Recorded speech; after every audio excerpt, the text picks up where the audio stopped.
I heard. Yeah. I can't hear you. So Jordan snitched on y'all. Snitch on who? Y'all saying I'm too serious and whatnot. I heard. Oh, we said that when you were out there. What are you talking about? A word. I wasn't paying attention.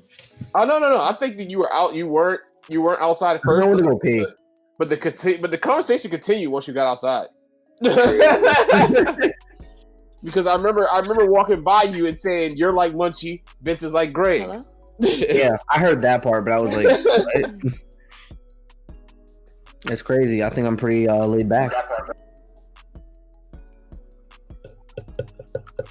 Compared to your mother? Yes. Compared to most people, I just don't like narratives being put on me when I know some people aren't gonna know that you're joking. Oh, whatever. I don't want to be canceled. You don't have a problem with it. Yeah. The family knows you're joking. No. I don't care what they say about me. Fuck them. You just hate black women. It's okay. In the podcast, as long as you guys accept me for who I am, I don't care. Yeah. Why'd you put a gun in the chat? I was talking to TJ about it. You about to go get a dick? Yeah. So here's the narrative. The summation of all the narratives is I'm a closeted gay black man who hates black women and black actresses who's about to go buy a dick. Yes, yep. That is your narrative. Yep. That's my narrative. Mm-hmm. Oh my goodness. Own it, Greg. Own who you are. Own it. Own it. Wait until next June. So you coming out? Oh yeah, I'm coming in. Gay pride? I'm coming in the gay community. Oh wait, that didn't come out right, but you know, it kind of did though. It did. It came out right. You're coming in somebody. Jordan, sure. You said the whole community too. You a freak. I'm Mr. Garrison promising to fuck the world. Fuck them all to death. Yeah. Oh my goodness. All right. I have a decent amount of notes for this one. And we have no guest. I ain't got shit. I ain't got my phone. It's been a while since we had a guest. I mean, had no guests. Like it's just be us. Yeah. All right, let's go in. All right, what's up, everybody, and welcome to episode 29 of the Be More Nerdy podcast. I'm your host, Galaxy Greg, and with me today we have Diva XOXO. What it is, little dummies. DJ T Jones. What's going on, everybody? No guest today. And if you're wondering why we sound a little bit lo-fi, it's because, I don't know, we're starting a little earlier than usual, so we didn't have all that extra time to really wake up. Plus, we all saw each other yesterday, so that was nice. Thanks, TJ, for having an outing. Yeah, that was fun. My clothes still smell like firewood.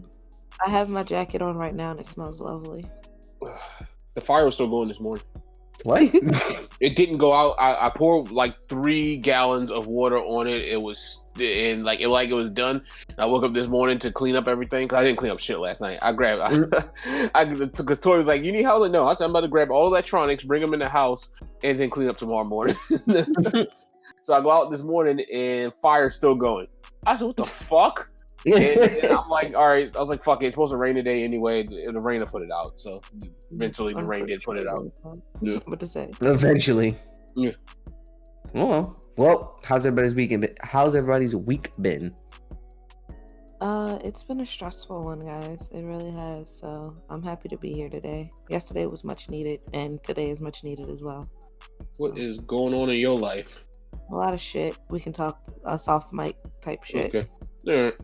Damn, you don't want to hold anonymity on the mic, but want your shit to be closed off? That's crazy about you. That's cool, but no, that's actually really crazy. I think this week's been hard for a lot of people because, once again, person I watch and listen to all the time. I don't want to say they were idol. I don't like that word, but someone I look up to, TBH. He made a post this week on his podcast. Well, basically, it was a shorter episode. He was crying in it, like he was being very vulnerable, like.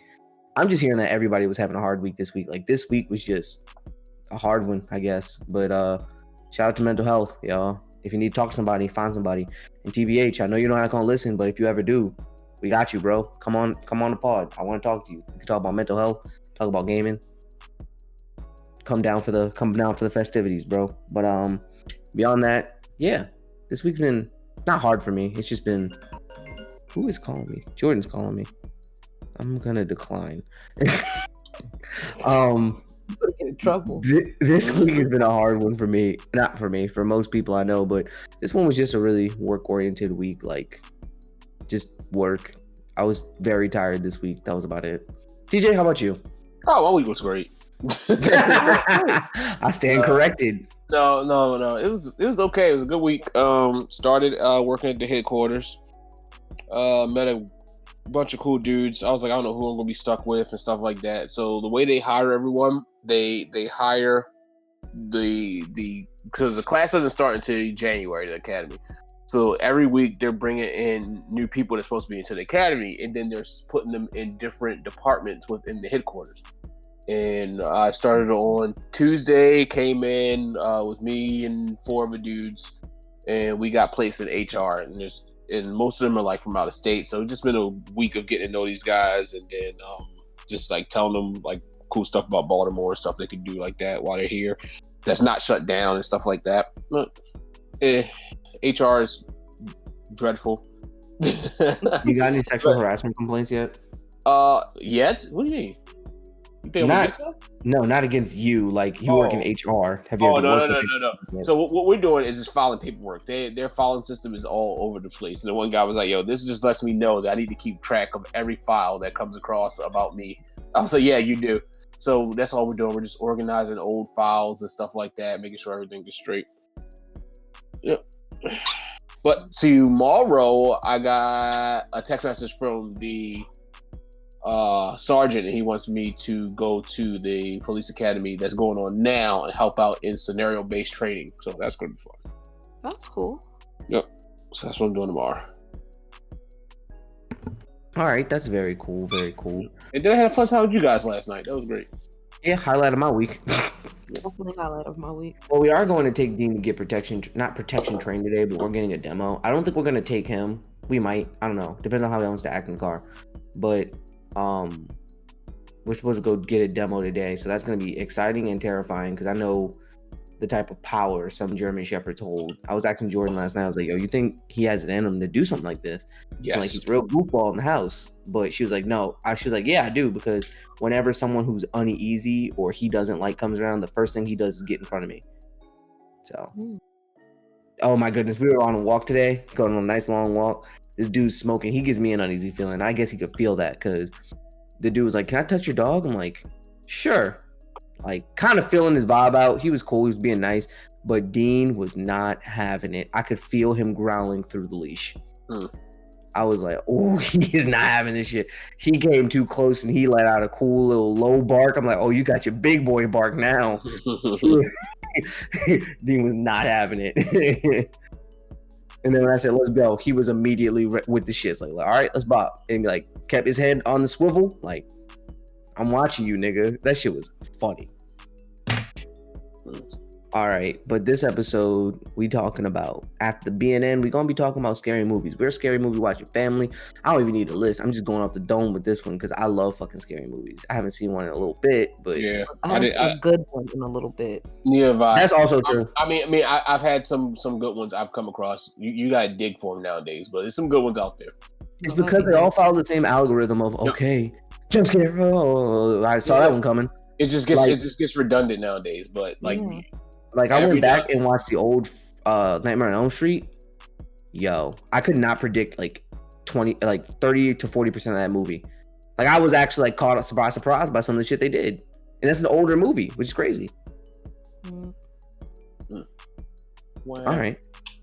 So, first thing I want to do, because I wrote down a bunch of notes. First, I want to give an apology for my anti-Semitic statement of last week. It's not posted yet, but by the time this is posted, that'll be posted. What did you say? Oh, you didn't say anything. No, it's more so some people might be offended by it. I know not everybody has the same sense of humor as me, or might not have taken that as serious as I wanted it to be taken. But if anyone was offended, I do want to apologize because you gotta make sure that you don't step on your toes. Oh, saying he hates the Jews. What? I didn't say that. Come on.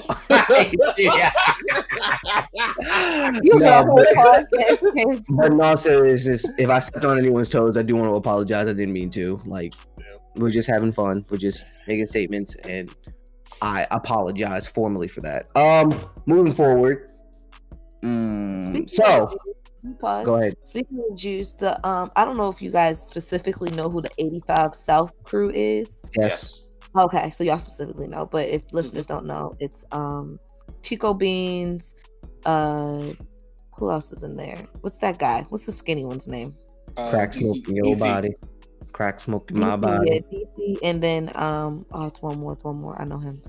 Okay, well, that crew, they have put out a statement that they will not be returning to Wildin' Out if Nick Cannon isn't returning. Yep.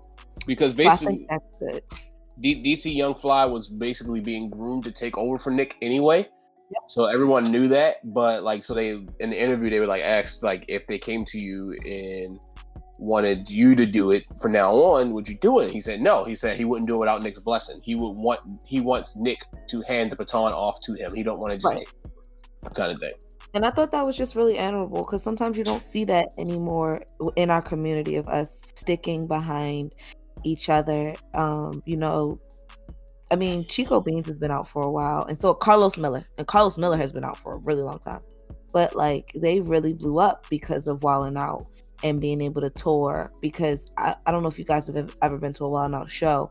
It's like the TV show, except for like cast members like Chico Beans and Carlos Miller and DC Young Fly. They get maybe a 15-minute comedy set in between the challenges. That's gotta be taxing as hell. I mean, it's gotta be taxing to do those shows, but think about how many comedies, like how many times they get to do that. So they go to 30 cities. That's on top of being on the show. Like, you're just getting, like, it's just extra exposure for them as just a comedian. True. So I like, it's just kind of dope how they get that kind of opportunity. So that was just my point. Like, it's just great that they're sticking behind him and the brand. True.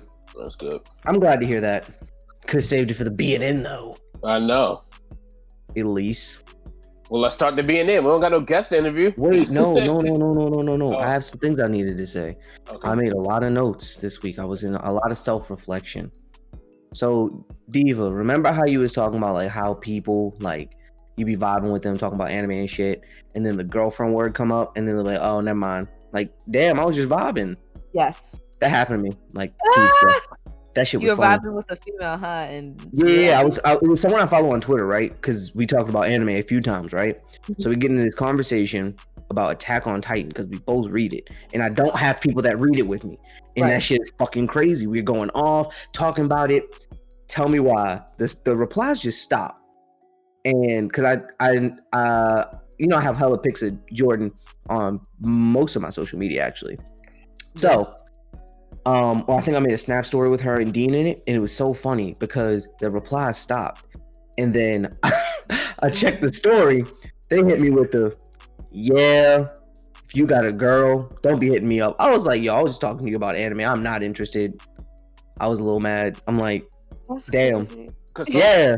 I was like, damn, this is what Benton was talking about, huh? Because I'd never experienced that shit before. It was kind of funny. Some people have that mentality where you just can't be friends with the opposite sex, and this is crazy. It's fine. I'm not mad at you. It sucks because it's like, and I feel like it sucks for you because I don't know many people who actually read Attack on Titan like other than you. So I know like you finding someone to actually like geek out about it with, because I know it's crazy because I just watch review videos about it. So it's like, damn, like who I'm gonna geek out with now? Like you just like damn. It is crazy because I feel like now it's like open my eyes like, damn, this guy happened with a lot of people. Like, you got a girl, why you talking to me? I'm like, I'm just trying to talk about nerd shit. I don't give a fuck about you. But shout out to Joy. Love that girl. Speaking of Joy has lost 3 pounds this week. Go ahead. In our little challenge, she is now 178. I have not lost any weight. However, in my dietary changes, I have lost inches. So now this week is focused on weight and water loss. See, y'all thought I was going in bullshitting, but I got a plan. I got her too comfortable. Y'all feel me? I'm ready to fuck it up. That's your plan? It's not you're fucking losing to me. That's what the fuck it sound like. We'll see. It ain't over till the fat lady sings. Whoop your ass. I have been conditioning myself to wake up at 3:50 though, because this week waking up at 3:50 was fucking hard. I didn't do anything. I just woke up at 3:50 because that shit's actually difficult as fuck. Waking up 10 minutes earlier than I usually do. I need to get back to the gym, man. I need to. Yeah, you fat fuck. COVID to be over. All right. Now, let's get into the BNN, and this is going to be a little long intro to the BNN, right? That's all I had to say in the beginning. I am mad at us because this month was Breast Cancer Awareness Month. I love titties, and anime is all about titties, and we didn't say shit about it. I am disappointed in us. So this week's BNN is breasts, nipples, and nursing. So, yes. So continue with that. Since it was Titty Appreciation Month, I do want to shout out all the people that I know that are breast cancer survivors. If y'all know anyone, throw them in. But the people I want to shout out is Miss Thrower, my friend Darren's mom. She is a breast cancer survivor. Jordan's aunt Carla, she's a breast cancer survivor. And Karen, Ben's godmother. If anybody else you know is a breast cancer survivor, I don't know. I didn't shout you out. I apologize. But yeah, shout out to y'all. Y'all are strong. And y'all did that shit. And if you have breast cancer currently, keep fighting. It'll get better. Yeah. Anybody else got something? No, because you stole my shout out. I just I was thinking the exact same thing, but sorry, I just wrote a list. I'm just sticking to my list today. All right, now we can get into BNN because yeah. All right, so The Mandalorian returned this Saturday. Anyone watch? I'm watching it tonight. I didn't watch it. Same. I haven't watched it yet. I don't watch it. I heard it was starting off pretty good. You say you don't watch The Mandalorian, or you're not a Star Wars person? I've never seen not one of them, and I promise you can watch it without one understanding, and you'll do perfectly fine. Yeah, Mandalorian's good. I think it's the best thing Star Wars has going on. Even the spin-offs and stuff like that, I think Mandalorian's the best. The Clone Wars was pretty good. The animated series. Yeah, Clone Wars was great. I love Clone Wars. Rebels was like a step under Clone Wars, but it was still good. Clone Wars had Ahsoka Toa. Yeah. Oh my gosh, she's a savage. I love Ahsoka, and I want her to have her own movie. I keep saying that. Oh, that's another thing on the notes. Let me skip to that quick. Star Wars: The Force Unleashed 3 is rumored to be in early development. Good. Yo, if Starkiller was canon, over. That nigga's ridiculously strong. Yeah. He pulled an Imperial cruiser out of the sky using the Force. He's a fucking monster. He is. I need him to be canon. He needs to be. Oh my goodness, I love him. Other development news. I'm gonna say, anyone just not have any energy today from just because of last night? I have zero. Like when I say I went up, got my laptop, and put it. I'm laying in the bed. I'm potting from my bed. That's funny. This the lazy Sunday pod today, for real. It's a lazy Sunday. I got up like 6 a.m. and just went down, clean up outside, got the kids together, dropped them back off at Sierra's house, came back home, ate, and then went to sleep. I just woke up. You know what's really crazy? You didn't wake up at 6. You woke up at 7. Daylight savings fucking happened. I didn't even realize that. What? My phone. Yeah, daylight savings was last night. I know, but our phones automatically changed, so I did wake up at 6. More so. So I woke up and I was like, all right, Dean's crying. It's only 7 o'clock in the morning. What the fuck? In reality, it was 8. That was great. No. Because he already went to the bathroom like right before we got in the house at like 11:30. So I was like, he shouldn't have to go. But I took him out anyway. He dropped the biggest shit. And then repeated that about 2 hours later because I saw him walking towards the door and I'm like, all right, you got to go again. Dropped another huge deuce. I don't know what we feeding him, but that nigga shitting. Well, he's a big boy. He's a growing boy. That's a grown ass man. He getting a deep ass bark. I'm just happy that Killian is feeling lazy vibes. We have literally been laying in the bed watching God of High School all morning. Yo, it's been so nice. It's the best when your dog's on the same vibe as you. Like, you don't feel like doing nothing, and your dog's just lay right there with you. It's the worst when they want to do shit, and you're like, God damn, I'm tired. Get out of my face, man. I'm tired. Go do something else. Go leave me alone. That was Dean last weekend, and it kind of pissed me off. I was like, yo, you're not catching the vibes? Like right now, he's chilling out. Titan had to get jacked up this morning. Oh, what'd he do? Looking for more gophers? Oh, no. I gave them all bully sticks this morning. And surprisingly, Tenzin didn't want his. The fat ass that eats everything didn't want his bully stick. And so Tyson ate some of his. Ate some of They both finished theirs, and then Tyson ate some of Tenzin's, but didn't want anymore. So Titan started eating it, and I was like, "That's cool, whatever." It didn't matter. Like somebody got to eat it. So when we were about to leave, I wanted to put them all in the kennel, and I didn't want to put them in the kennel with him still chewing the bully stick. And I told him get in the kennel. He carried it in there because I was like, I know that was going to cause an argument. One of them has a treat, and the other ones don't. They're going to be mad. So I kept telling him to drop it and give it to me. He would growl at me every time I tried to take it from him. Ooh. And Tamika was like, "No, just let him sit out and let him eat it. We'll be right back." I was like, "No," I was like, because that's going to be learned behavior that he can growl at me whenever. I was like, "You need to drop it." So he got jacked up, and I took it. And then afterwards, he's looking at me, wagging his tail, all happy. I was like, "No, you should have gave me the fucking thing. Don't do that."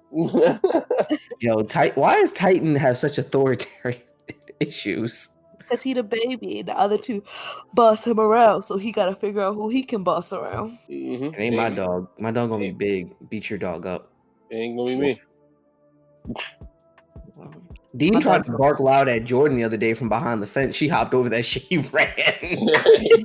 I only can imagine Jordan hopping over the fence. He felt so comfortable behind that. He was like, ruff, ruff, ruff. And then she was like, "What do you think you barking at? That nigga was booked." I was like, "That's what you get." I'm like, he's never tried that with me. And then he tried to like growl at it the other day. I'm like, "Yo, you have to assert your dominance when he does that." She was like, "What you mean?" Like, start humping him. Just jump on him and just hump the hell out of him. Bite his neck.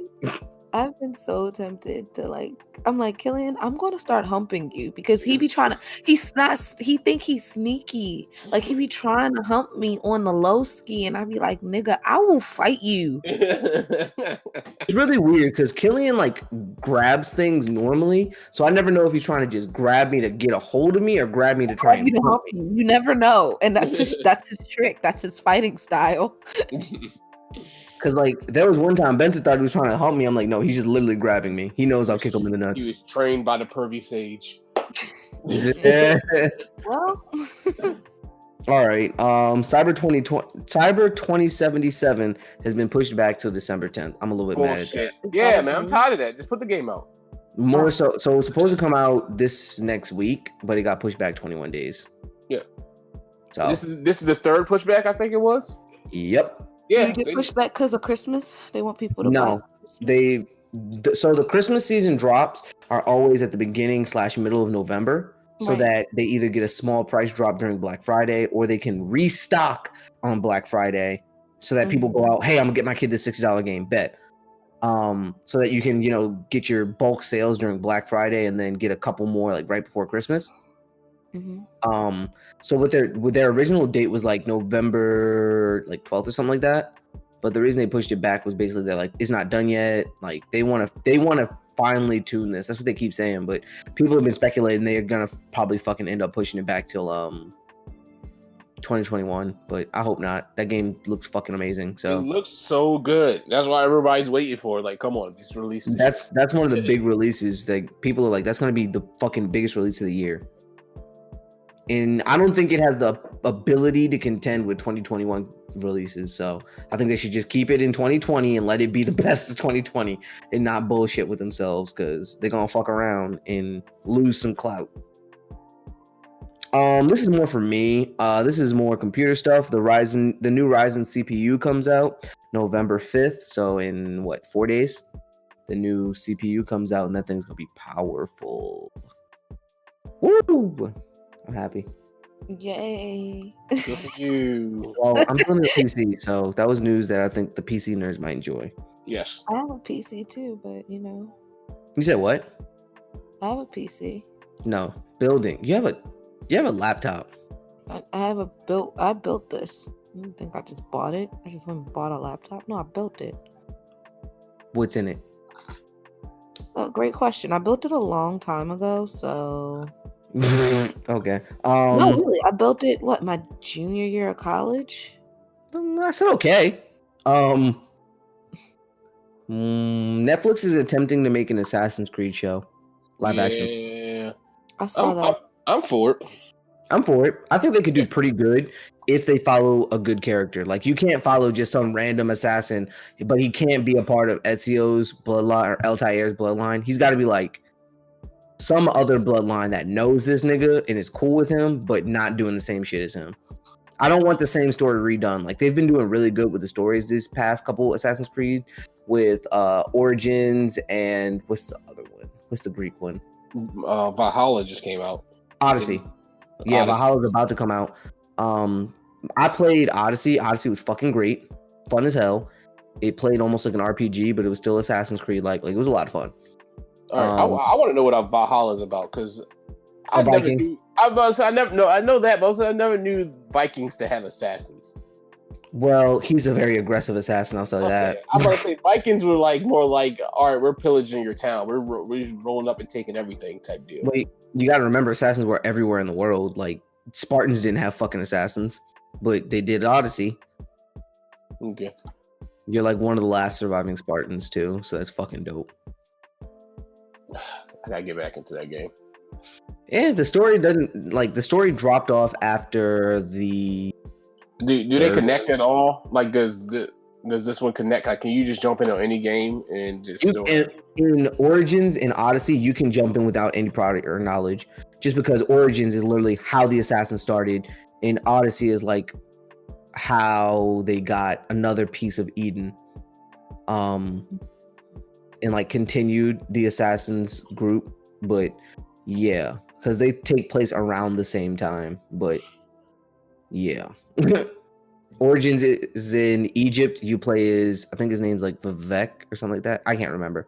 He's black. He's dope. Then Odyssey, you can choose to play as a guy or a girl. Okay, I'm gonna check it out. Yep. And then obvious plot device: you have to kill your sibling, or you have to fight your sibling, because you thought they died when you were a kid, but they didn't. Oh, that's the same thing that's going on in Blood of Zeus. I called that right in the beginning. I knew that. I'm gonna watch that show. I knew that was gonna be the twist. It's like the 4th episode, you get to that, and it's like, okay, I saw that coming. Okay. So Microsoft is attempting to buy GameStop, and is backing it and giving a portion of all monies received from their games to GameStop, even if not bought in the store. What do you guys think about this power play by Microsoft? I think that's dope. I like it. I think the only way this is going to make the money if they make GameStop more than a tech store. Make it almost like a community, like how I go to card shops and shit. Combine those two things and make it a cool place to go. Well, don't make it the same lame ass shit it's always been. Now because of COVID, but if they would do like GameStop, like I don't know. Have you ever been like to a Microsoft store? Yeah, like they're pretty empty. Well, now, but like, no, because in the Microsoft store, they have like Xboxes set up. They have like a couple of like consoles set up where you can play. Remember, like you could go in GameStop and like play on like a console. Like if they had maybe like 2 of each like set up in the store, and like you said, make it a community. Have nights where they have mini tournaments in their area or something like that. I think GameStop really could be something if it was if it was more than just a place where you buy games and you sell them for pennies. They need to completely rebrand. Gaming, selling video games should be like second to them. I think what they should do, like you were saying, the exact same thing, but like arcade style. Yeah. Like community space. You come in, you can play different games and try out different games before you can even go buy them. Because people, of course, you got to play the demos or something like that. Like, what if you had like a fighting game set up, or like she just said, fighting tournament? They serve food there. You can grab some drinks and stuff like that. Hang out with friends and actually get together. That's what they should do, because a lot of people love. I did that kids party. They had the mobile gaming bus, and the kids love it. I was like, they should take advantage of that. They don't want to go under, because that's where GameStop is going. Right, but not just that. Like with this generation now, it is a really big thing to watch gaming. Like kids watch. I don't know why. I prefer to play, but kids like to watch other people play. So like you could charge. I do, because I can't afford every game. Yeah, you either can't afford it I or get that part, but like, you wouldn't play it. Like I like watching people play scary games. 'Cause I know I wouldn't probably do that shit. Shout out to Rad Brad. Rad Brad's one of my favorite. I watch him play a lot of games, especially when it's like the story-driven games. yeah. And I love watching like Beyond Two Souls and games like that, where and sometimes it's the personality of the person playing that just brings the game to life. Yeah, and man. It will be something you want to play, but it might not be as fun to you. Like this looks like something I want to play, but I wouldn't buy. But it's like watching it gives you all the same feels. I love watching Rad Brad play games. He is the worst. He's but he loves playing games, but he's missing stuff all the time. And I watch him, I'm like, dude, you're missing that shit. And then he'll say that people be putting in the comments, I missed this, I missed that. I'm like, yeah, because you do. And it'd be funny as hell when he played games. I was like, I love his attitude and stuff. So it's great. Yeah, so I think that's they need to do a major rebrand and just look at it all differently. And if they do, granted with COVID, it may be hard to get that off the ground, being able to gather that many people or whatever, but there's a possibility for it. Because GameStop, I'm surprised it's still around today, because that is straight up some blockbuster shit. I'm surprised they're still around. Yeah, they are. Barely, but they are. All right. So another Xbox thing. So Microsoft, I love their marketing team. They're running with the memes, how people are saying it looks like the new Xbox Series X was like a fridge or a humidifier, and they made a commercial with Snoop Dogg in it where they unveiled the new Xbox fridge. And it's a fridge that looks like a giant Xbox Series X. It's fucking hilarious. I gotta check that shit out. What is this commercial? I kept trying to figure it out, and I said, "Is that really a refrigerator?" But then, it's a real refrigerator, but they just made it look like an Xbox. Yeah. So that's fucking hilarious to me, and I think their marketing team is very smart for that because it just gives you more clout. Yeah. That's funny. Mm-hmm. I did not see this shit. I'm looking it up there. All right, TMNT, Teenage Mutant Ninja Turtles: The Last Ronin dropped this past week, on the 28th, actually. That shit looked good. I just saw the cover. I was like, I want to read this. Yeah, it's like $20 for one copy, paperback. I think I might buy it still, nonetheless, because I kind of want to know what happens. I've heard all great reviews on it though. Like everybody said, it's just like. It's everything we could ever want. So yeah, for those of you that don't know, the co-creator of Teenage Mutant Ninja Turtles, along with a couple of other artists and creative directors, are making another novel, TMNT: The Last Ronin, in which all the other turtles and some of their friends die, and it's up to one to avenge them. And it's about the Shredder's grandson, who's in charge of this like Neo New York, and yeah, it's one singular turtle. He wears all black. He's going in for revenge. So my man's he's out for blood.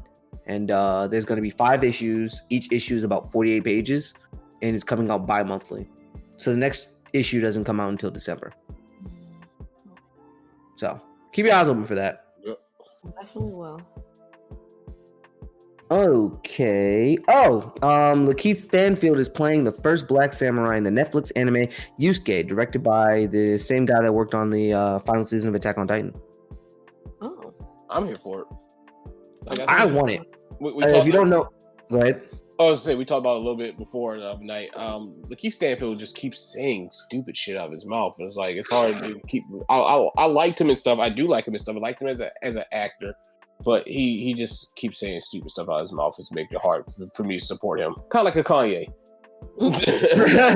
His mental health ain't right. Yeah. He just keeps saying shit. And like, yo, one time he posted something about killing himself, and I was like, dude, that's you need to seek help. And then he's always like Greg. He's always tearing down black women, and it's crazy. Greg, God damn it, Greg. Damn it, Greg. Every chance he get, he keeps making posts on Twitter and stuff like that. Like somebody needs to take social media away from him. And like I remember, like the vice presidential debates, he starts talking about Kamala Harris's hair. He's like, I don't care what she's saying, but her hair looks all fucked up or something like that. I'm like, dude, why is that what matters? There's another time for that. Yeah, that's what everyone was saying. I was like, come on, bro. seriously. And then he gets mad. He said the black media never supports him and stuff like that. I'm like, well, if you only do stupid shit, yeah. I'm like, what are you talking about? Black media has always supported you, and like he said he'd rather do interviews with white people and stuff like that. I'm like, dude, he just says off the wall shit sometimes. Sounds like he just self-conditioned himself not to like black people at that point. Yeah, honestly. yeah. I remember he was on Breakfast Club. He got told Charlamagne because he wanted to start rapping, and Charlamagne told him that he couldn't rap. He got mad about that. That was the one. I was like, he couldn't. He couldn't though. I was like, yo, stick to. Charlamagne straight told us like, stick to the acting. I was like, a lot of niggas need to know y'all can't rap. yeah. Y'all can't. Well, you got to remember, a lot of creative people in that space think that they can do it all, but you can't. Like, if you're an actor and you suck at rapping, stick to acting. Yeah, Don't worry about it. It's fine. You don't have to be able to do everything. It's fine. Yeah. Niggas don't understand that shit though. Pacific Rim is getting an anime. I'm for it. I'm cool with it. I think it's gonna be like almost every mech-based anime, but I think it'll be cool. I told you it's a manga out of called Kaiju number 8 that seems really good. I've read like the first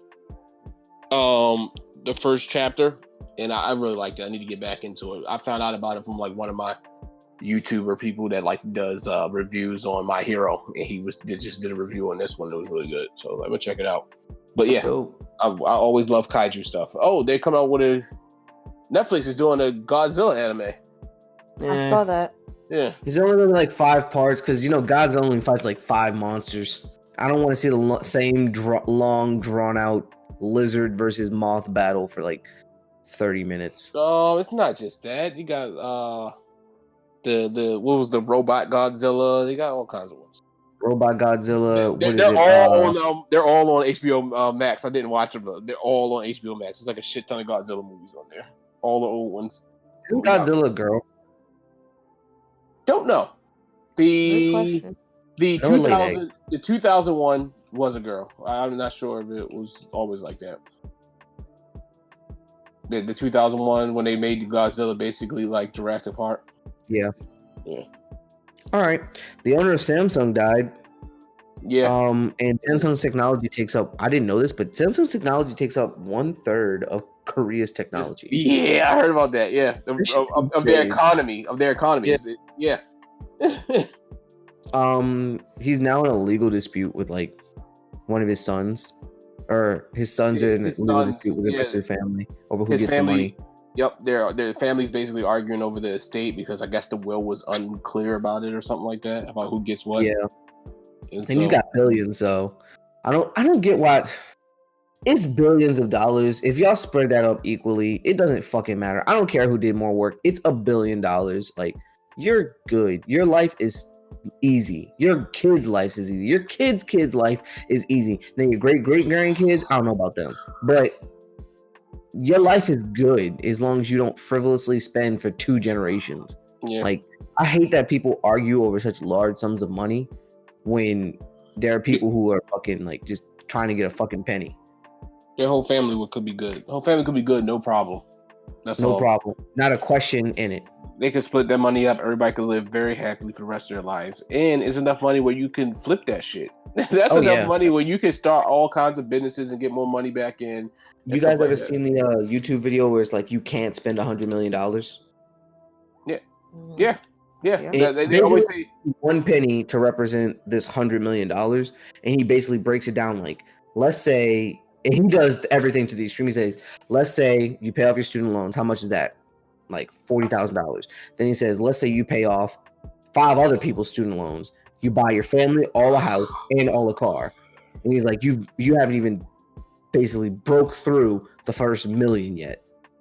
He says, let's say you go on a vacation in a new place for about a week each place with a $300 spending fee limit every day for the next like 32 weeks.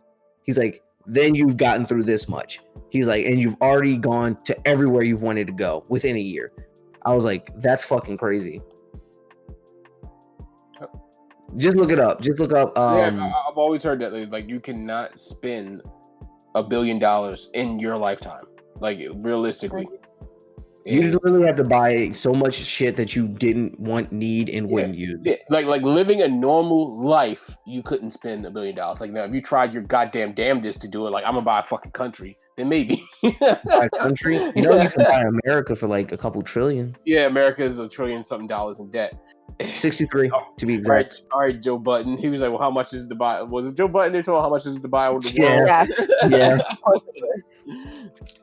It's a fucking Birkin bag. I'll buy you the world. Oh my goodness, Joy sent me these funny ass videos about like how like there was white Trump supporters and black Trump supporters, and they were both like, one was the black guy was making a skit about it, how like black people support him. He's like, yeah, people who make over $400,000 a year are gonna be taxed 37%. He was like, do you make over $400,000 a year? He was like, no, but if I add up all my me and all my bitches, then maybe. He's like, I make 80,000 a year. She make 30. My other bitch makes 70. That 400,000? No. No. Damn, I need more bitches. I need more bitches. Like, how am I supposed to afford a Birkin bag in Joe Biden's economy? Can you afford a Birkin bag now? Anyway, what's the point of this interview? It made me laugh so hard because these are all like things that people say. Like the one white dude was like, yeah, mail-in ballots just have a lot of chance for fraud and all this stuff. I really don't like them. He's like, the president doesn't mail-in ballot. He's like, wait, what? Yes. Yeah. The president doesn't mail-in ballot. That's a chance for fraud. He's like, no, that's different. But you just said you don't know about it. So how is it different? Well, all I know is that mail-in ballots have a chance for fraud. Yo. The military, but that's the crazy thing is like literally anyone who is overseas, like in the military, and literally working for the country, like working for us, has to do a mail-in ballot. Mail-in ballots wasn't never a problem until now. That's all. It wasn't a problem until Donald Trump said it was a problem. Yeah, now it's a problem. Wake up, sheeple. Yo, can we talk about Joe Budden and my theory on this? What's going on with him? He's in bed with Atlantic. No, I think that Reason gave all of them all coronavirus. I think he did too. I didn't mention that.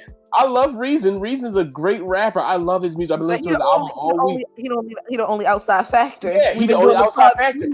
Because he went to the Breakfast Club the next day. So this is what happened. The Breakfast Club records their interviews the day before they air. So he was on Joe Budden podcast on Wednesday.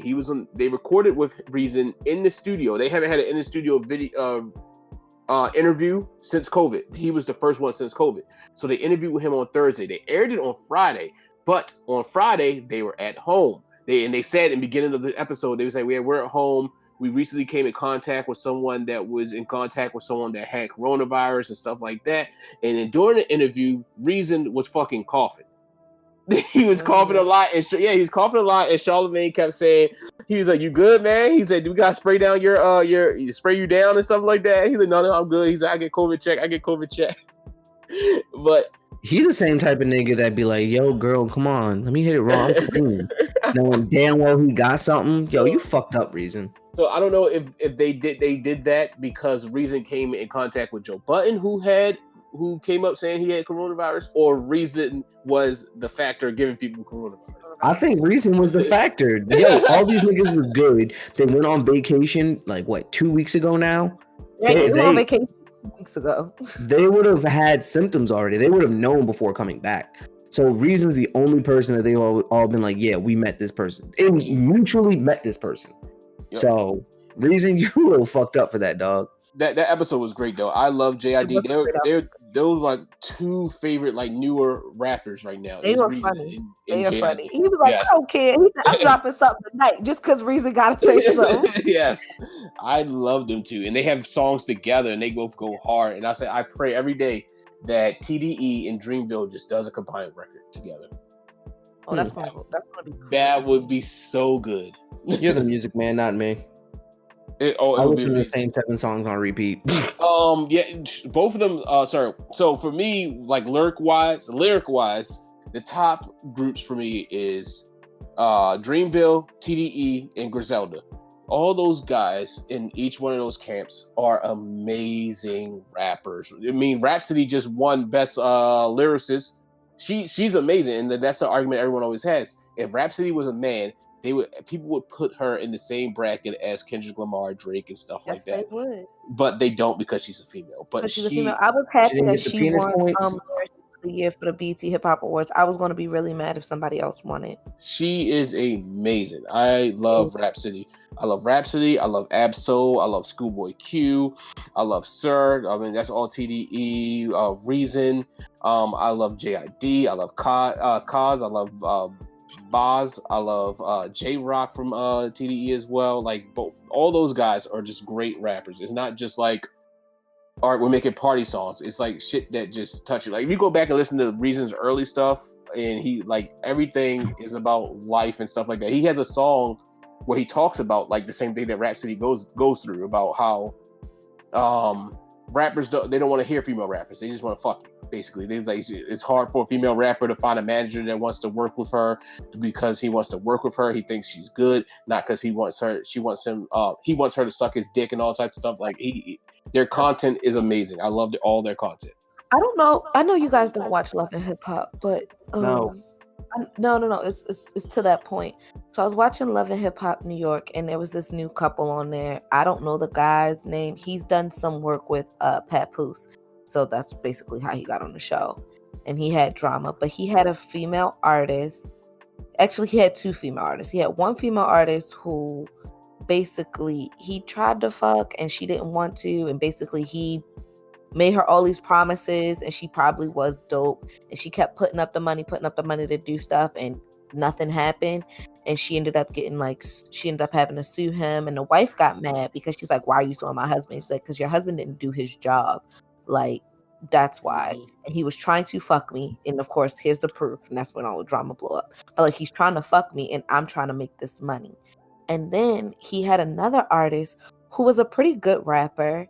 Like, you know how they do little sets in the show, you can see it. She was a pretty good rapper, but then she goes, like, they're sitting down, he's like basically she's like, okay, like, when are we gonna, meet with so and so and do this and do that, basically to progress her along. He's like, well, I kind of want you to go and get your body done and do this and do that, because you got to have this certain look. And she's like, I'm not worried about my look. Oh, I know what she was. She was a dancer. She's been a dancer, so she knows a lot of people.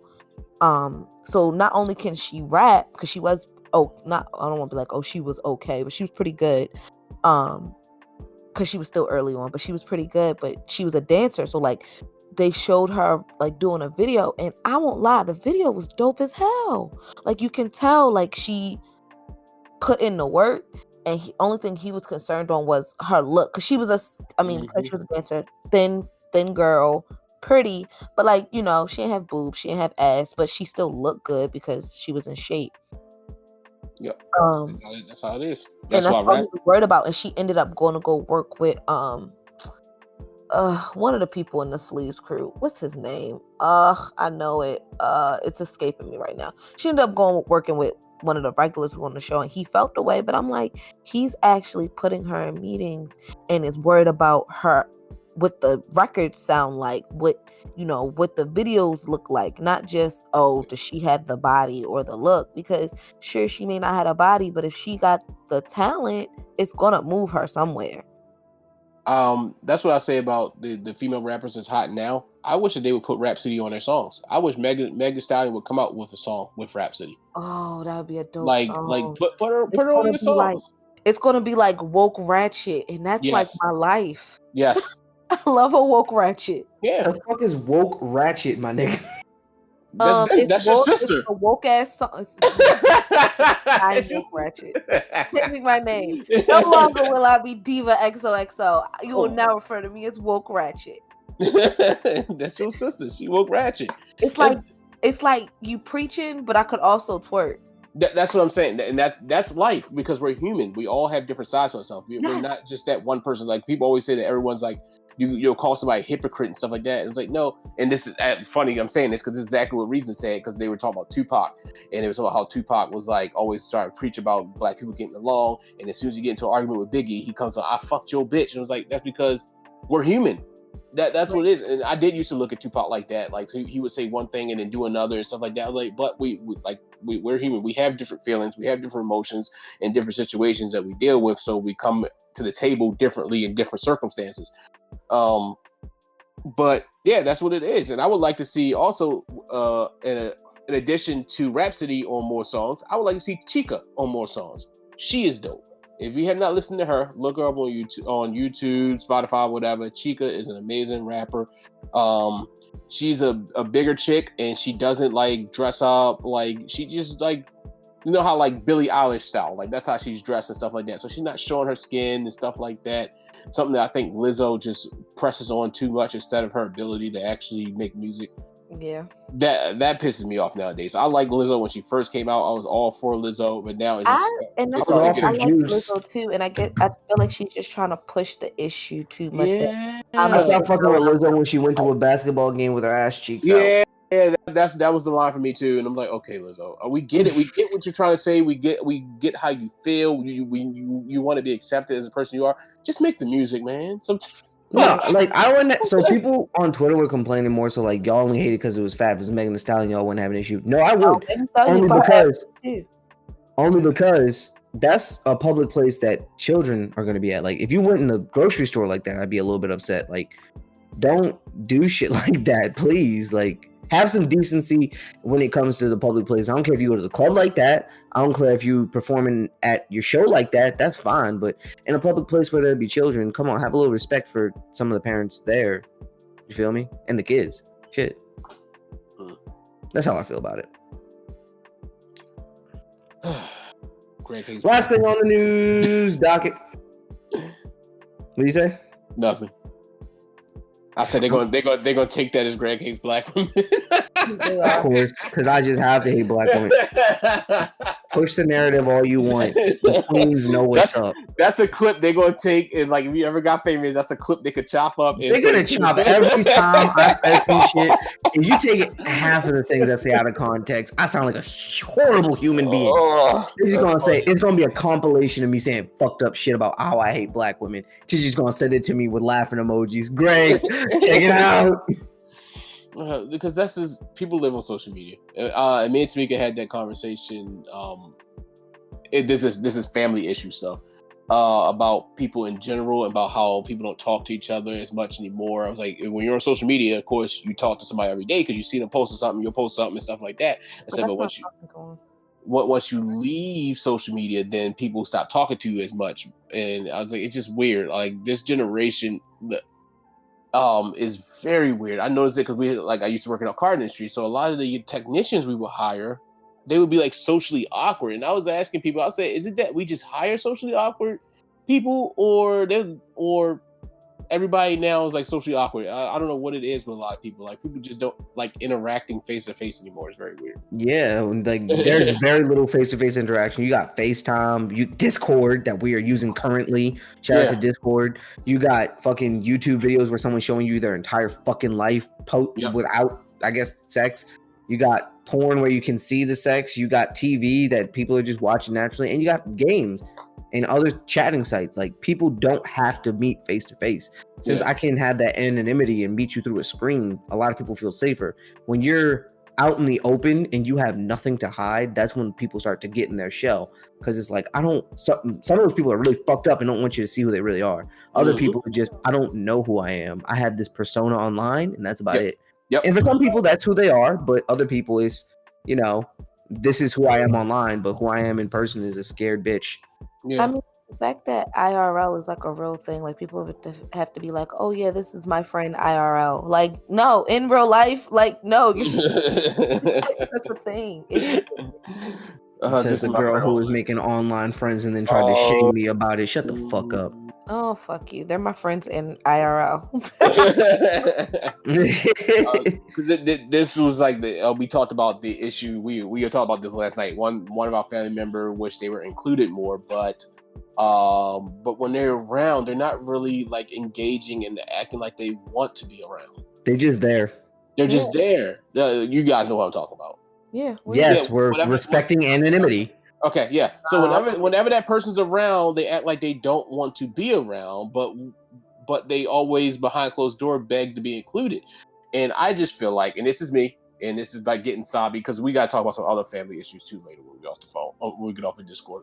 But we as a family need to push the vulnerability thing. That's why I liked when Diva put in the group text message, how's everyone feeling? I think that should be like a monthly thing. I don't know about weekly, but like just checking in on everybody, seeing how they're feeling, seeing how they're doing. Because people just need to be more vulnerable and more open about themselves. That's all I feel. I agree. I will say I'm damaged in the respect that I do not ever want to be vulnerable. My nigga, I'm sorry. That's me being toxic masculinity as fuck, but that's with vulnerability comes pain, and no, I'm good. This world already knows enough pain. No, Greg, you cannot heal what you cannot reveal, Greg.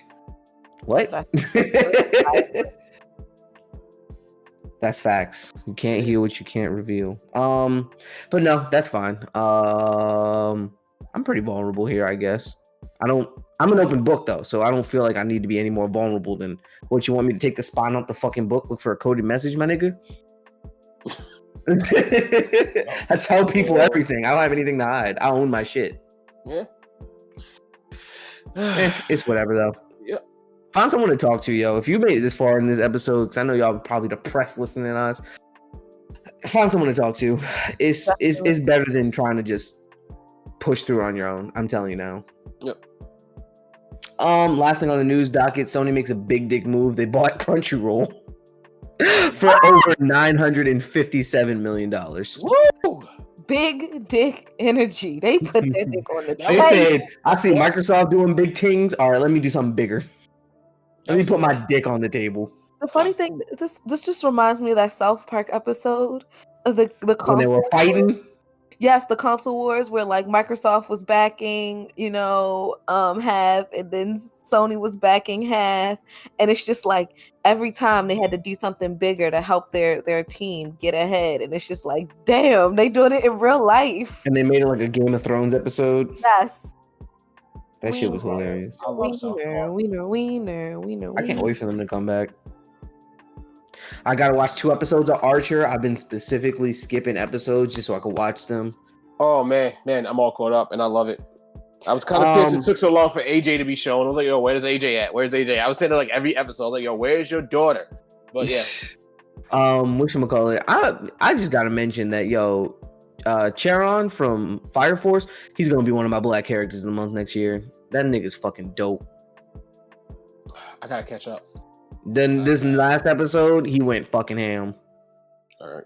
Definitely gotta catch up. Then that's the end of my news docket. Anybody else got any significant news they want to add? Let me take a look in the group chat. I'm going out and buying a glizzy probably today. So that's the thing. Glizzy gang. Yeah, I just got paid Saturday, and then I already did my calculation, so I'd have a specific amount of money by this time so that I can get a new system and then I put a dent in my funds. Like my method, the method to my madness is always have 2 months of rent on standby, because like if anything you need a place to stay. I mean, it'd be nice to have that electricity bill ready too, but if anything you need a place to stay. So 3 months before they really about to do something. Yeah, so like I said, always had 2 months of rent on hand. So I've hit that point where I got my 2 months ready. So since I got my 2 months ready, I'm like, bet I can start spending some of this money. We definitely need to have a family meeting, because this is something that some other people in our family need to know, and that's crazy. Why do we stop the family Zoom calls? We can do that tonight for real, because I was trying to explain to you fucking stocks. Yeah. Because I do like you know how I feel about money. I don't. I know I could save it. I could put it into different accounts and stuff like that, where it could grow equity. It could earn money back and stuff like that. But like to gamble money, that's what I feel like stock is. Like I've always wanted, like, all right, I'm gonna get invested in stocks and stuff like that. I'm gonna start doing stocks. I'm gonna start doing stocks. But I would like guidance. I would like to have some kind of guidance with it so I can understand it. Let me be your spiritual stock guide, your monetary stock guide. There we go. Because I always said that what I was saying about we need to have a family. I always said that that's how we are with money. Me and Tammy, we're like that with money. When I tell you guys I'm broke, I have money sitting back, but it's just getting tighter. Yeah. Because you ever seen that meme where it's like, yo, I'm broke, I can't even do it, and it's like $10,000 in the bank account, $2,000 in the checking account, and I was like, and they're like, I'm broke, and it's like, don't let people know what you got going on, because you really gotta like fund that shit. Yeah, because life is unexpected. So if I'm telling you like, hey, I'm broke, that means like, hey, I think that something may be coming around the corner or something may be coming up where I need to just sit back and act my wage, as we say. Yeah. No, Jordan, after a conversation with you, I don't know what you said to her. I guess was us talking about guns and where the nation's gonna go. I hope you all voted, by the way. Please go vote. Yes. Voting is Tuesday, please. It's important. Perform your civic duty. We voted last Monday. I voted yesterday. I put my mail-in ballot yesterday. On Thursday. So yeah, definitely vote. Definitely mail vote. it, Please did you? vote. No. I didn't mail it. I went to it. There was a drop box by Morgan, Okay, so I you put dropped it in it a off. drop box. Got it. Yeah. So it's gonna Okay, get counted cool. probably like Monday morning. Yes. You Come on, man. I know the game. Cause last year, last presidential fucking election, they didn't send me my mail-in ballot. Really? No. I requested it early. I requested it again. I didn't get to vote for the 2016 presidential election. You didn't get to vote because you didn't get a mail-in ballot? You didn't go in person? I couldn't. I was at school. Oh, okay. I didn't have a car yet. I feel like they made it hard. They made it easier this year to get mail-in ballots than before. They made it very easy. There were so many ways to do it. No, and like I was calling my parents like often, like, yo, I don't know when I'm going to be able to do this because this was around the time I wasn't struggling, but my math grade was kind of low and I had to push it back up. And I was like, yo, I have like a lot going on right now. I can't. Understandably so. Like when you're in college, and that's the thing. Like, granted, college students aren't not many. I know some schools are open. College students, some students are away at school. But like when I was in school, one of the great things about being at HBCU, like that's how I requested my mail-in ballot. That's how I learned about mail-in ballots because I've never voted in person. Actually, I did. The last election, I did vote in person. I voted in the primaries in person. But years before that, I've never voted in person because I was away at school, and they like a lot of schools set up like early, like usually like in September when kids are getting back to school. They are very adamant about registering too. Yes, about registering and requesting your mail-in ballot from your state so that you can get it, you can fill it out, and you can send it back. So I just find it like ridiculous that you didn't get ridiculous that you didn't get yours. Yo, it was fucking crazy because me and Joy were both spazzing like, yo, why won't they send me my shit? But I did go in person for the primaries. I was happy about that. Because the presidential election is not the only election, y'all. Make sure y'all are voting for your representatives, Senate seats, all the primaries. You have to go out for those. You have to show up. Where the tax money is supposed to be going, that's what really pissed me off on that. I want to agree with having, before I start this tangent, this is Tamika's first time voting. So yay, citizenship. Yep. So, but I'm reading and they want you to vote yes or no to allocate different money to different resources, asking to borrow more millions and millions of dollars. And like I'm like, but you ain't fixing this shit now. Yeah. That's what I be thinking. That's the thing. Right. I really don't even want to vote on them sometimes. I agree because I'm supposed to allow you to take out another. I think one of them for Maryland, it was $4.5 million for schools. It was $4.5 million for schools, but and I'm like, you was about to take like $25 million out for roads. My roads is fucked, bro. Yeah, but you ain't fixing. And I'm like, I want to tell you yes because I know it needs it, but what are you doing with the money that we allocated last time? That's what I'm saying. And they talking about. I put no. Well, no, you're not supposed to tell what you put, but I put no. I put no for expanding the gaming commission in Maryland. I said yes because I know it'll give some funds to the state. That's the reason. They promised so much shit when they built Live, when they built Horseshoe. They promised so much shit. So much money towards the city. Schools.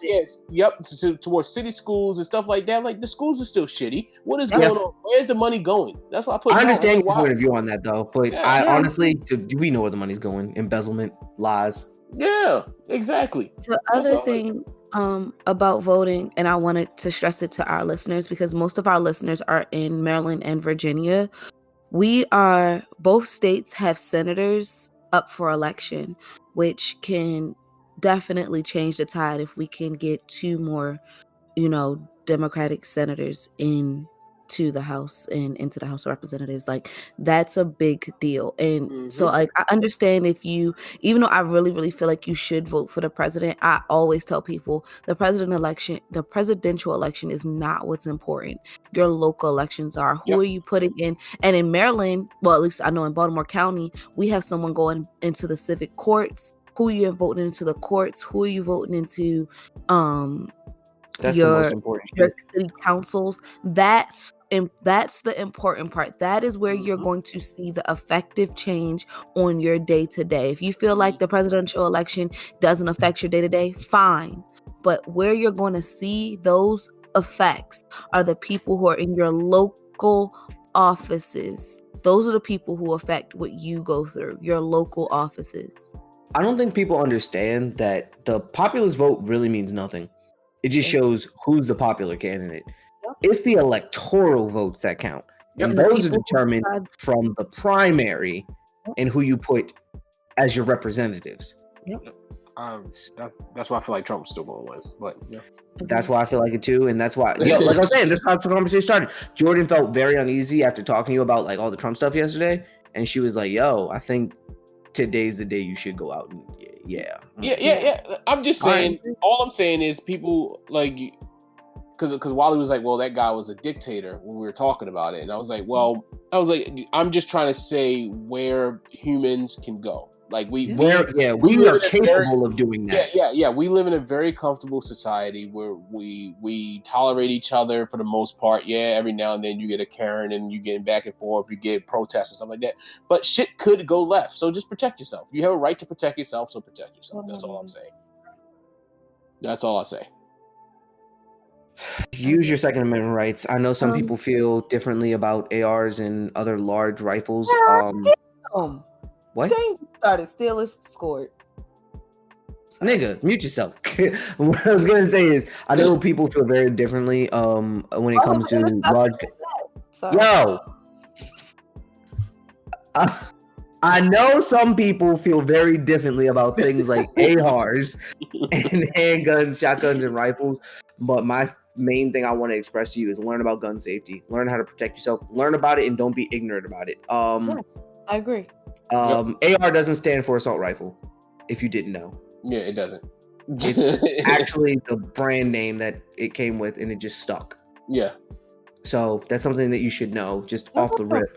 But always do your research on something before you have something to say about it. I know that these things can be powerful. I know that these things can be dangerous. Me, I do like guns personally.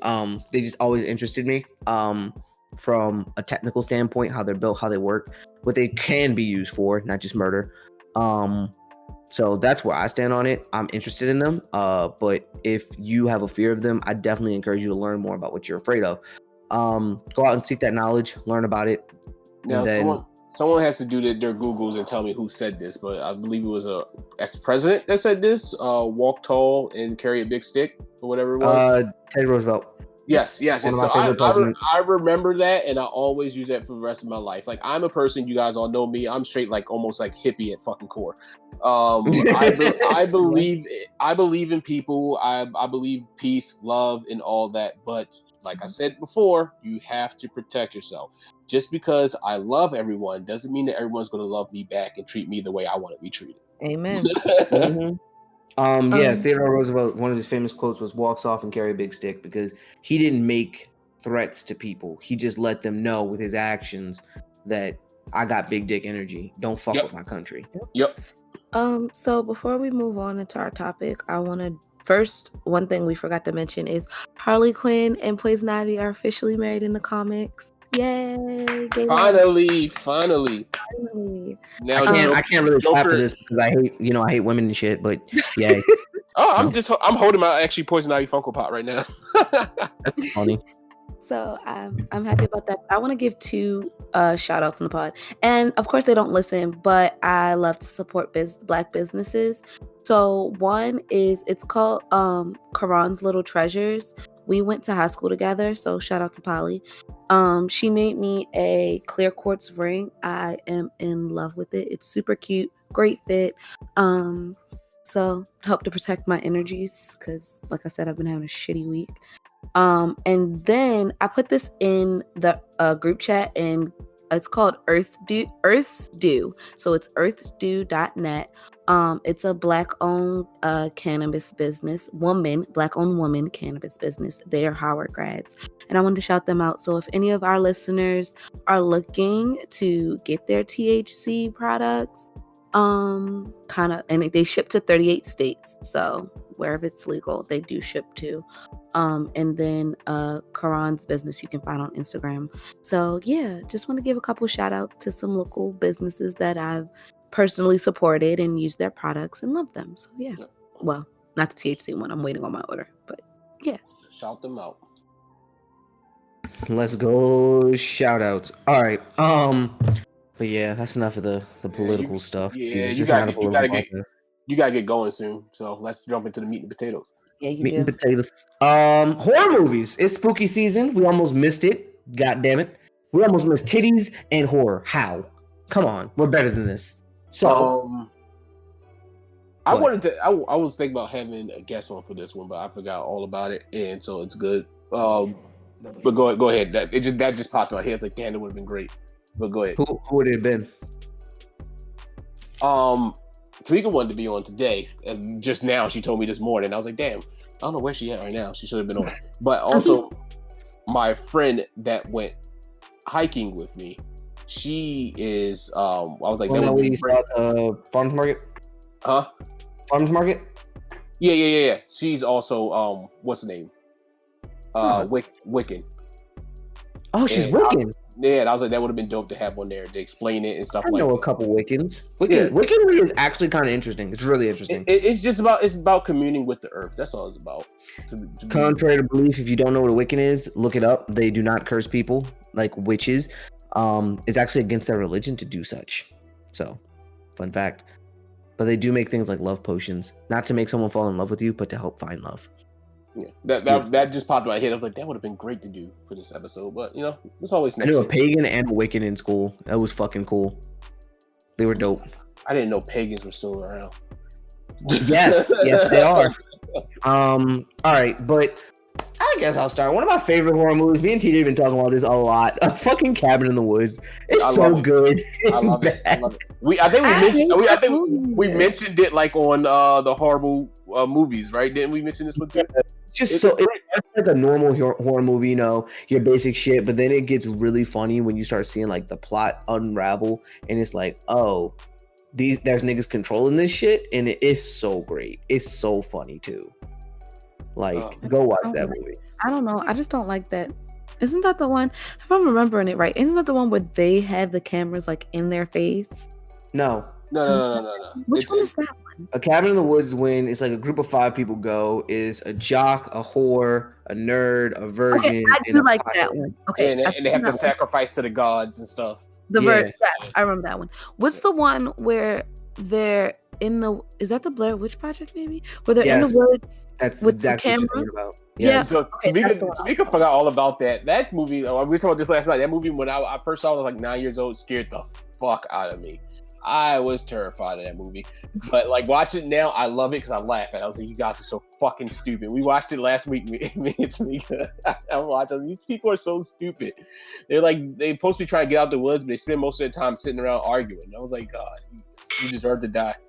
Right. And I don't know if anyone ever saw the gameplay or watched the game. So the game dives into detail about why they got stuck in the woods. Basically, the Blair Witch controls, like, once you step into her part of the forest, you're in her world, and she can control all time and everything like that in the world. Yeah, then niggas was walking around for 3 days. Walking around, never could find 3 days. Like, it's been 40 minutes. Yep, never could find their way out the whole time because she was controlling where they are, what they do. Kind of like Room with Law. Yeah. She can slow down time. She can control where you are in the forest and stuff like that. Because they walked around for days and couldn't find anything, couldn't find a way out, kept going back to the same trees and stuff like that. And then out of nowhere, one night they find a house. It's like y'all been walking around in circles for days, and then y'all find this house out of nowhere. Come on now. You're gonna go inside. Yep, and the video game dives into that. It was really good. My man's died at the end of that. I was pissed. Everybody dies. All right. Go ahead, Diva. Okay, so we all know what I'm gonna say. My favorite movies, I think I watch them because the only time, I mean, they come on year round. There's actually this weird time of year that they come out again. It's like the beginning of summer, but like I always watch them this time of year. It's the Saw movies. Oh, we about to score. This game gonna be good. Yeah, I love the Saw movies. I love all of them, I and love like all of them. there's I wish we could have watched it weird, last night, but yeah, I love them. there's this weird time of year like that all of them are just on, and every time I catch it and I'm like, yes, this is what I like, yay me, because it's like not during Halloween, it's like Yeah. random, and they play like all of them, and I'm like, what the yes, like luck, like So because They made it popular. Besides Marvel movies, Saw was another franchise I had to see in theater when it came out. I was like, I have to go in theater to go see that movie. Yeah. Every time it came out, we went to go see it. And they're like so, and it's just so, not only is it like a good horror, like if you like kind of, I don't want to say horror, but like just the suspense and the thriller, and then the mystery of it, like putting it all together, connecting all the puzzle pieces. See what I And you can fucking survive. See what you did. Connecting all like the pieces from like story. So I watched this guy on YouTube. What is his name? He's really creepy, but he's cool or whatever. And he breaks down like all the things you missed, and he's been trying, like he put together the Saw timeline, and you figure out like 1 and 2 happened, but then like 3, 4, and 5 all happen in like a span of like months and days, like almost happened simultaneously, like they're literally happening back to back. Like when 3 ends, 4 happens, and that's with the black guy in his house. But no, that happens after 2. So 4 actually happens after 2, and 3 happens after 4 by like just, or it's like happening simultaneously as 4, some shit like that. Like it is wild, because it's like in one of the movies he's like, yeah, another doctor's gone missing, and it's really the doctor from 3, but that happened in like 5. Oh, it's so good. I love 2. 2 is my favorite because I love the ending. The ending is, and this is on my, I got another horror movie that ends like this. The ending is absolutely crazy because the one when they're in the house, right? They're in the house, and the whole time. Spoiler alert! If you haven't seen it, go ahead, spoil it. If you haven't seen it, what the fuck?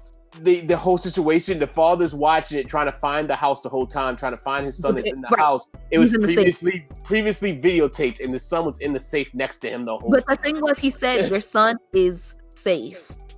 Like he said that, like when the thing was going on, and I was like, because he's in the safe. Like, Jigsaw, you little dick. Yes, I love that one. It's the best one. I like that one, but see, a lot of people, it's 5. The one with Megan Good in it is number 5, and I like that one the best because people are panicking. You see what they, instead of thinking to work together, they go quickly into self-preservation. And how that fucks it up.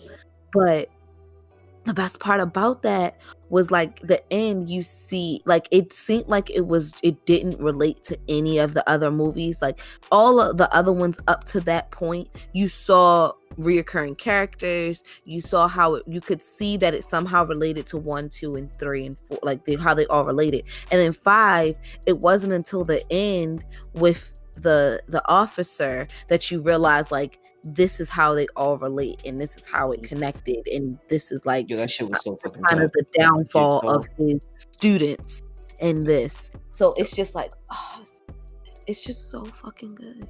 Yo, the movie Jigsaw was so fucking tough. Like the one with the guy afterwards. Oh my goodness! I can't wait. I think they're making a reboot of it. Yeah, they are. Chris Rock's doing it. He's producing it, and I can't wait for it. The preview came out last year, but of course, COVID pushed everything back, so we're still waiting for it to come out.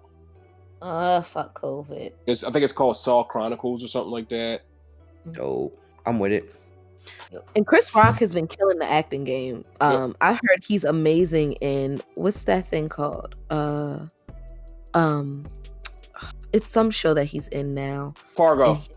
Fargo. Yeah, I heard Yeah, he's so amazing in Fargo. So it's just Fargo is like American Horror Story with just a crime families, and it's like every season is like a new story. So I've been told this because I've never watched it before, and I was like, I kind of want to check it out. So you can watch just Chris Rock season without watching the other ones if you wanted to. good. But I heard the other season was good too. So it's like, because I love all of the seasons of American Horror Story. So if it's like that, it's probably all of them are good. But he's killing the game in a more serious role, which is kind of cool because it's like, we're used to him being goofy and funny. He's Chris Rock, but he's doing some real shit. Not some real shit, but serious shit. All right. So for my horror movie, I'm gonna go with one of my favorites. All the rest of them are gonna be like newer ones, just to get people to watch newer stuff that's coming out that's actually good. But this one's one of my favorites, called The Mist. The Mist is great. TV show, whack. The movie, great. Apparently, the TV show is supposed to be more geared towards the book, and the movie wasn't. But I love the movie. It's about a guy and his son. They live in a small town, and there's a government base. The government base starts doing experiments like they always do, fuck stuff up.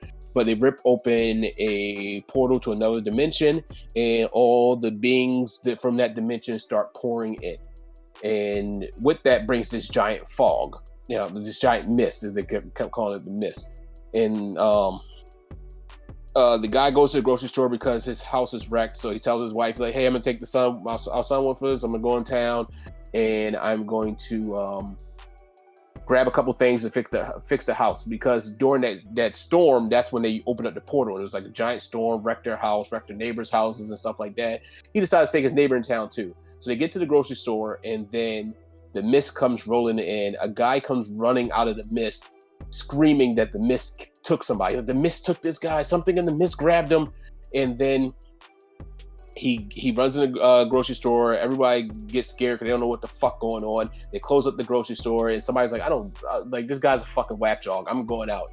And then you see this giant fucking shadow. It looks like a crab, like a spider. Like, it's very weird. It had like spider legs, like a human kind of torso, but the rest of it was like crab. And you just see this giant claw comes down, grab this guy, and just fucking rips him in half. And then it's very crazy. So basically everyone gets stuck inside of this grocery store, and just like everything else, the society crashes. You learn how people turn to God, because everyone was talking about the God lady was crazy, and then by the end of it, she had a whole following of people, and like this is God punishing us, and they're debating about who to sacrifice to the creatures so God could leave them alone and stuff like that, let them survive. Like, people just turn evil and dark on each other real quick. But spoiler alert, the main character gets out with his son, one of his friends, and her, in like a group of them. It's like 5 of them get to a car, they get out, they drive away. They was like, fuck it, we're just gonna go make a run for it, drive and see how far we can get. The car runs out of gas. They're sitting there. They hear a giant monster coming. They just hear rumbling, like dumps, like, and they just like, they don't know what to do. He takes the gun out. He shoots the 3 people in the back seat. He shoots the girl in the passenger seat. Shoots his son, and then before he shoots himself, the military comes in and saves everybody. You kill everybody. That's fucking crazy. Killed his son. And the military comes in, kills the big monsters. Everything's on fire. The mist starts clearing up, and he looks out the car, and the mist starts clearing up, and he looks out right after he kills his son. The mist starts clearing up. He gets out the car, and military trucks just driving by. He just killed everybody, all his friends that helped him survive and shit like that. It was wow. I don't know why he did it, but damn. Yep. Okay. Great. Back to me. So I'm gonna go with another classic. Freddy versus Jason. Why? Because that movie gave me hilarious nightmares as a child. Oh my god, I thought it was hilarious. No, I gave me nightmares as a child because you guys made me watch that shit when I was like 8. But then as I got older, that movie was just fucking funny. Like, what's the funny thing is that movie was hilarious because like the old, like, Freddy's movie, like the original, like Nightmare on Elm Street, and like the original, like Jason's movies scared the fuck out of me. But it was so funny watching him try to kill people, and then Freddy get mad that Jason was killing his people before he could kill them. Like he was killing them in real life before he could kill them in the dreams. It was just so good. That shit was funny. It's a great movie, especially because Freddy trying to make a comeback. He's like, "Yo, I gotta get back. These niggas need to be scared of me." On Elm Street. So he tries to use Jason as a pawn to bring himself back. And Jason don't getting give that ass clapped. That movie was so fucking funny. The first time's always bloody. Nigga was a fucking creep. Yeah, was a fucking creep. Jason didn't give a shit though. He just out here. Jason X is up there too, because that was bad but funny. Like they had him in the hollow room, and like they come back in that bag. He was killing a chick with another chick in a sleeping bag. What the fuck? I beat that bitch with a bitch. So yeah. What a game. This game is crazy, y'all. All right, Diva. All right. So the movie that probably shouldn't scare the fuck out of me, but scared I still can't watch this movie at night. Coraline. That movie was great. I love Coraline. It's so good, but that movie the is other scary. Is definitely terrifying though. When she gets to her final form. If you listen to it though, it's like listen to it and pay attention to it. It's a sad ass shit, man. It's sad and it's kids. Scary. Yeah, she eats children. Yep. And the only reason that cat is like around is because that was one of the kids that made it out. Like that, and that's why she's like starving and wants to really eat Coraline bad. Yes, that movie is scary, and then the book is worse. Like, there's a book. Yeah, it's based off of a book, and the book is worse. Like you think the movie is scary, the book is worse. I'm about to look up pictures of the other mother just to scare myself. The other mother. And the thing is, it's like it starts off so slow and kind of creepily, and it just like and then when the rats all come out the guy's body, like that movie just gives me the heebie-jeebies. Like I love it; it's such a good movie, but it's just They have a breakdown about it on YouTube. I forgot who did it, but they did such a good breakdown of it. Oh my! The breakdown that I saw compares like it to the book, and that is also really good. Yeah. Because the other mother's real name is the Beldam. Yes. That's crazy. That makes me want to go watch Coraline again. I'm gonna watch that tonight. All right. So what's my next one? I'm gonna do something that's new. It's on Hulu. It is called The Lodge. It's from I think they're Swedish brothers that makes movies. They had another movie come out called Mother something that looked good. I haven't watched that yet, but this one is The Lodge. How do I start it? Guy gets divorced from his wife. He starts dating one of his patients. Damn. He's a psychiatrist. So this woman has mental health issues already, and he decides he wants to do a family vacation so his kids can meet his new girlfriend. He takes them out to this lodge, and while out there, he gets an emergency call, so he has to leave. So he leaves his girlfriend with his kids for some fucking reason. He's an idiot. His kids start fucking with her. His kids starts making it seem like that they are all dead and in purgatory. Damn. And it causes her to have a mental break, and then she really kills everybody. It's very fucked up. Like you don't know what's going on through the whole movie. You think like it convinces you too, convinces her and convinces you like they all died somehow and that they're in purgatory. And because the little boy, he's a very sick kid. He like hangs himself, and like he hangs himself so that he can support, like, so he's not really dying. So he tied a rope around his chest and tied it around his neck. But you can't see the rope that's going around his chest to keep his body up. So he's hanging himself, and the woman walks in the room. He says, "See, we're already dead. We can't die. We can't die." And she just starts freaking out. And then she finds newspaper that the little boy had printed up saying that they all died with her name, his name, and his sister's name on it. Saying that they died. Then they let her dog out. She had a dog that was like her what do they call emotional support animal. They let it out in the snow. The dog actually dies. They take all the food and hide the food and she just has a mental break and she kills them all. She's like, yes, we're stuck in purgatory. To get out of this, we need to end it. And she kills the kids. Her boyfriend gets back and she kills him and then kills herself. Crazy. It's on Hulu called The Lodge. Really good. So my next horror movie is gonna be Sinister 1 and 2. Those movies actually gave me creeps. Yeah, Sinister. Woo. Sinister 1 definitely. Sinister 2 was kind of funny because that kid was just fucked up. But Sinister 1, Sinister 1 was creepy.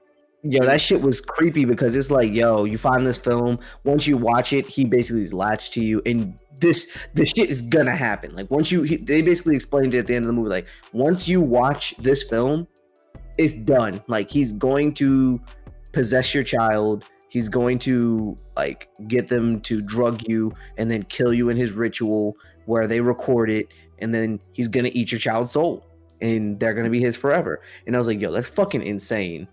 Because this man tried to burn it. He tried to break it. That shit wouldn't break. He thought he was good. And then the police officer called and was like, this is a spoiler, but he called and was like, so I found out what was weird about your house.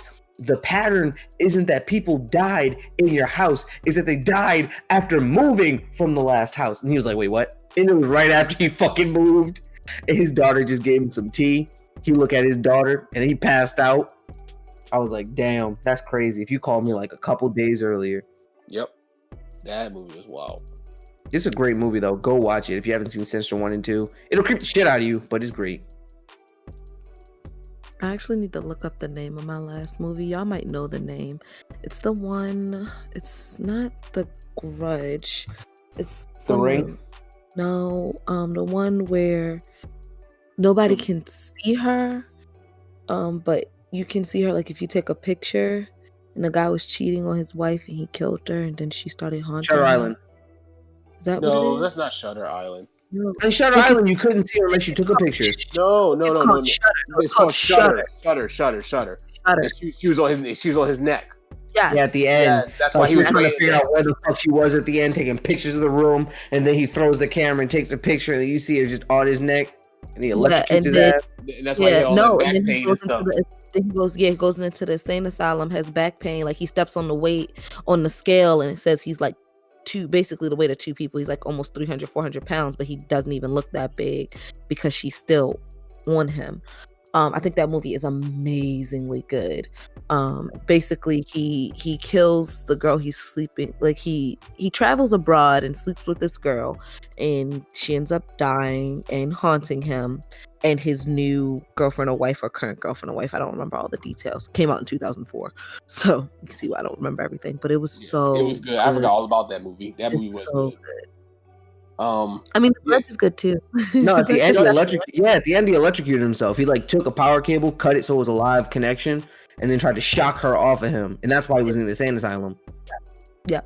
Shutter Island was one of those movies with Leonardo DiCaprio where it set up like he was an investigator, but he wasn't an investigator. He was part of he was really in a mental hospital. Oh, I don't remember. Shutter Island is good. You gotta watch that. All right, TJ. My last one. This is last, right? Because we gotta get out of here. Sure. Okay. Sure. Last one is going to be something that's new on Hulu as well that you should check out. Tamika actually found this one. It is called The Lie. The Lie is a thriller, not really horror, but thriller. But it's really fucking good. Dad's driving his daughter to dance camp. On the bus stop, on the way there, he sees his daughter's best friend.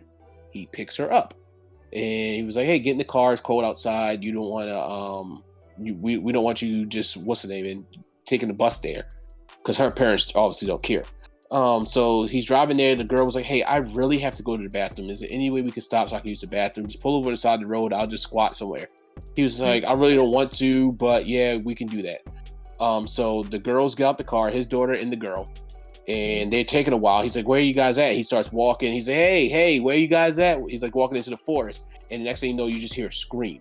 He runs up there. His daughter is sitting on a bridge And she was like, I pushed her in. She was being a bitch. She made me mad, and I pushed her in. And so he runs down to the river. It's like all ice over and stuff like that. And he's trying to find the girl's body. He sees a purse. He can't find the girl anywhere. So then he grabs his daughter. He goes back to the car. And instead of being the rational, real adult you should have been and called the police to have somebody search for the body, he tries to cover it up. He takes his daughter straight back home and then the girl's father that went missing contacted him and say, hey, my daughter didn't show up at dad's camp. He knows that the daughters are best friends. He said, did your daughter say anything? He's like, no, my daughter didn't go to dad's camp. He's like, I went to go take her. She was feeling sick, so I ended up not taking her. And then he kept saying, and then the father pops up. He's like, well, when I see your daughter, I want to talk to her and see, because she's been missing. And so a week goes by, and like he pops up at the house. He's like, hey, I need to see your daughter. He's like, yeah, my daughter's really sick. We dropped her off at the hospital this morning. She's not home. And then the daughter comes outside. He's like, what do you mean? You just said your daughter's at the hospital. She's in the house. She just came outside. And then they start avoiding the father. And then they have the cell phone, and the dad's girlfriend, who had the cell phone, she turns it on, and then it gets a ping. So the cop starts investigating. It's like, hey, it bounced off a cell tower near your house. Why is that? And all this other stuff. So he tries to plant the cell phone back at the girl's father's house, the guys whose daughter is missing. He tried to plant it back at his house. Dad catches him, and then they get into a fight, and he kills him. He kills him and his ex-wife, because they're divorced, but the ex-wife and they're trying to protect their daughter.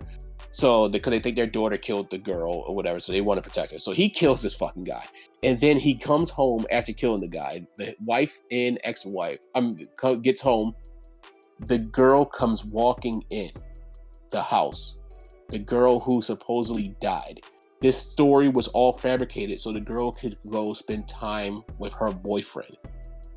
So their daughter, the main character, the guy, and his ex-wife's daughter, told him that she pushed her off and killed her so the girl could just disappear for a couple weeks to go spend time with her boyfriend. And so that was all. And then he kills this guy. He kills the girl's father. Trying to protect his daughter. Yeah, trying to make that's why the movie's called The Lie. That sounds so good. Yes, and he goes to his daughter, and his daughter he just walks in the room and just staring at her, and she just busts out in tears. She was like, it was all her idea. She just wanted to spend time with her boyfriend. And he just hugs his daughter, and then scene starts fading away, and you just hear cop sirens. Because when he killed the guy, they were out in the middle of the street, and the guy yelled his name out and everything. I was like, this is a quiet white neighborhood. I was thinking, somebody has to be seeing something or hearing something. You guys are fighting out in the middle of the goddamn street. No, man, Purge. So, yep. He would throw in one more good one. That's a thriller, but it's fucking nuts. I Spit on Your Grave 1 and 2. Yes. Oh my lord! It's up there with Last House on the Left. That's gonna watch it. It is triggering. A girl does get raped in the beginning of both of them. And if you like I Spit on Your Grave 1 and 2, then you'll like Last House on the Left. Yeah, I cannot watch rape scenes. I just can't. I can't. That movie, and it actually shows it. That's why he's saying that, because like it's important to the plot, because that's how they get their revenge. In specific, they basically do on to them what was done. They do on to others that was done to them. Yep. And the movie's fucking crazy, but the revenge they get, hell hath no fury like a woman scorned. Because my nigga, they all got their revenge. Also on the same premise, I want to throw one in there. Hard Candy. Ellen Page, one of Ellen Page's first movies, and it is good. So basically, guy's a child molester, and he rapes and kills her best friend. You don't know this until the end of it. You don't know that doesn't come up until the end of it. But basically, it's set up. She's a young girl. She meets a guy at a coffee shop. He takes her back to his house and tries to have sex with her. But she already knew it all because he did it to her best friend. So she basically drugs the guy. When she gets to his house, she drugs him, ties him up, and castrates him. Absolutely wild. Absolutely wild. It like the script flips. Like it looks like it's a movie like like he's gonna rape this girl, and like you're feeling bad for her, and then out of nowhere, like he's like he makes the drinks or something like that, and then steps out the room, and then she's talking to him, and like he's gonna try like push up on her and shit like that, and like he just starts getting hazy and shit like that, and falls out. It just takes a turn. It's really good. I Spit on Your Grave also has castration, if it makes you feel any better about what happened to the girl. But yeah, it's a fucking crazy movie. The worst. They all got what was coming to them. The one of the best rape revenge movies is definitely what was that? The girl with the dragon tattoo, where she like yes, shoves a dildo. Raped? Yeah. And wow. then I didn't watch that part of the movie. She shoves a dildo up the dude's ass and then kicks it in him. Nah, Spit on Your Grave did that one a little better. She had a shotgun up that man's ass. Oh, yeah, she no did. lubrication, and she continued to shove it up there. Yeah, and when he woke up, she just shoved it up in there a couple times just for shits and giggles, because it was already shits and giggles because he did that to her. They got what was coming to them. They got it. They did, like because they raped her for no reason. For being a writer in the woods, literally. Diva, I don't think there's any reason to rape anybody. Thank you, Diva. They raped her for no reason. I mean, yes, but also yes.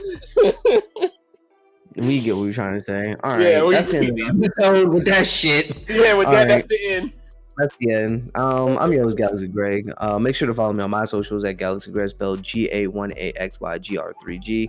I'm on Twitch, Twitter, Instagram, and YouTube. You can follow me there. Season 7 of Apex is starting this Tuesday. You know your boy's going for Master Rank, so me and Paul are gonna be grinding that out.